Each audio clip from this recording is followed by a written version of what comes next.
Welcome to our YouTube channel, Tuition Home Coaching Center. Please subscribe to our channel to get more videos like this. Thank you all.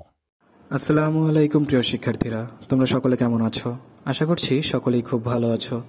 আজ আমরা দেখব অষ্টম শ্রেণীর digital প্রযুক্তি বইয়ের পৃষ্ঠা 96 এর সমাধান। তোমরা যারা আমার চ্যানেলটি এখনো সাবস্ক্রাইব করোনি তারা চ্যানেলটি সাবস্ক্রাইব করে নিও, তাহলে পরবর্তী পড়াগুলো তোমরা এই চ্যানেলে সবার আগে একসাথে পেয়ে যাবে। আর পূর্ববর্তী পৃষ্ঠার পড়াগুলোর প্রয়োজন হলে তোমরা চ্যানেলের প্লেলিস্টে সে পড়াগুলো দেওয়া আছে, তোমরা তা দেখে নিতে পারো। তাহলে চলো শুরু করা যাক আমাদের আজকের পড়াটি। দেখো 96 পৃষ্ঠার প্রথমেই বলা আছে, এবারে নিচের প্রোগ্রামটি লেখার চেষ্টা করি। সমস্যা: এমন একটি প্রোগ্রাম ডিজাইন করো যা প্রথমে একটি ভেরিয়েবলকে পূর্ণসংখ্যা হিসেবে ইনপুট গ্রহণ করবে, এরপর আরেকটি ভেরিয়েবলকে দশমিক যুক্ত সংখ্যা ইনপুট হিসেবে গ্রহণ করবে, এরপর সংখ্যা দুটি প্রিন্ট করবে এবং তাদের ডেটা টাইপ প্রিন্ট করবে। হিন্ট: ইনপুট দুটিকে অবশ্যই যথাক্রমে ইন্ট ও ফ্লোট হিসেবে টাইপ কাস্টিং করে নিতে হবে।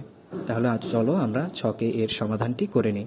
এখানে দেখো প্রথমে আমি লিখেছি মাই ইন্টিজার সমান int bracket input bracket enter your integer number clone bracket bracket.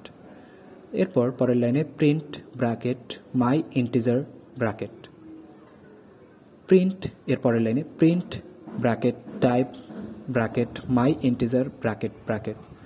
এরপর দেখো রয়েছে মাই ফ্লোট সমান float bracket input bracket enter your float number colon bracket. এর পরের লাইনে দেখো রয়েছে প্রিন্ট ব্র্যাকেট মাই ফ্লোট ব্র্যাকেট। এরপর দেখো পরের লাইনে প্রিন্ট ব্র্যাকেট টাইপ ব্র্যাকেট মাই ফ্লোট ব্র্যাকেট ব্র্যাকেট।